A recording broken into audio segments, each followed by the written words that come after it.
তো হ্যালো বন্ধুরা, welcome back to my channel. চলে এলাম তোমাদের সাথে নতুন একটি ভিডিও শেয়ার করার জন্য। আজকের ভিডিওটা কিন্তু তোমরা দেখে বুঝতে পারছো আমরা কোথাও একটা যেতে চলেছি।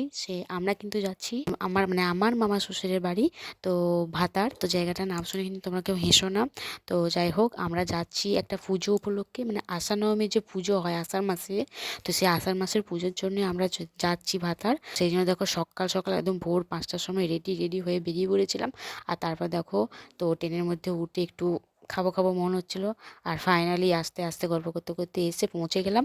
তো এখন এটা হচ্ছে সকালের দিকে মাকে আনার মুহূর্ত। তো বেশি কথা বলবো না, তোমরা দেখো কি সুন্দর নেচে নেচে মাকে নিয়ে আসছে।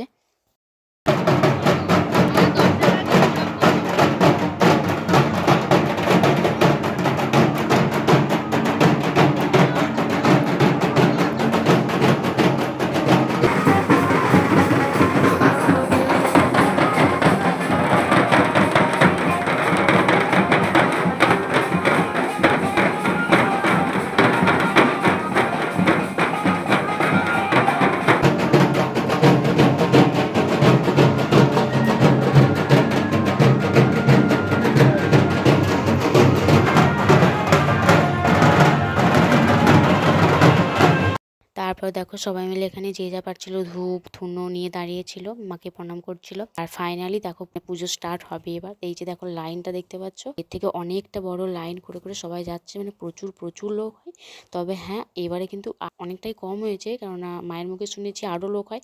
আর এই যে দেখো তো অবস্থা, মানে এত এরকম বাজে অবস্থা, ঠিক আছে, যার জন্য আমরা পা দিয়ে ভালোভাবে আসতেই পারছিলাম না। যাই হোক সবাই মিলে এসেছি। এই যে দেখো মা যেখানে মানে পুজো হয়, তো সেই জায়গাটা তোমাদেরকে ভালো করে দেখাই।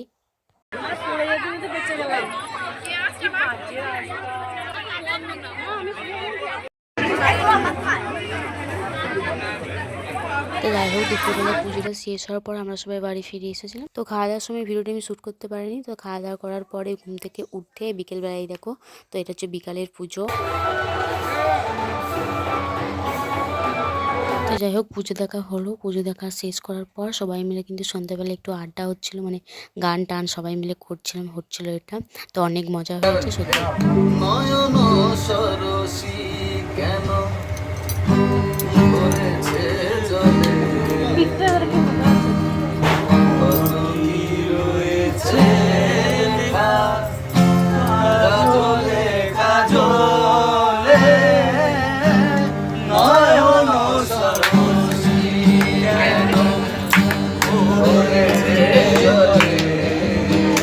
তো সেদিনে ফাইনালি আমরা ওখানে ছিলাম, রাত্রে ছিলাম। তারপরের দিনে কিন্তু দুপুরবেলায় খাওয়া দাওয়া করে আমরা বেরিয়ে এসেছিলাম। তো যাই হোক দুপুরবেলায় বেরোলেও কিন্তু অতটা রাস্তা, তো সেই জন্য দেখো একদম সন্ধে হয়ে গেছিলো। হচ্ছে আমরা মানে বর্ধমানে নামার পর টোটোই করে যাচ্ছিলাম বাস ধরবো বলে। এটা দেখো সেই মুহূর্ত, ওখানে কিন্তু কোনো একটা অনুষ্ঠান হচ্ছিলো, সেই সময় ভিডিওটা আমি করেছি। যাই হোক ফাইনালি দেখো অন্ধকার হয়ে গেছিলো বাড়ি আসতে।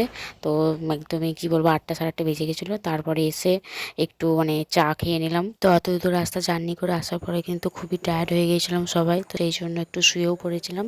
তো আজকের ভিডিও কিন্তু এতটুকুই। তো চলো আবারও পরবর্তী ভিডিওতে তোমার সাথে দেখাতে চলেছে। আর একটু ছবিগুলো তোমার সাথে আমি শেয়ার করলাম, তো দেখে নাও। অবশ্যই কিন্তু পুজো তোমাদের কেমন লাগলো সবাই কিন্তু কমেন্ট করে জানিও।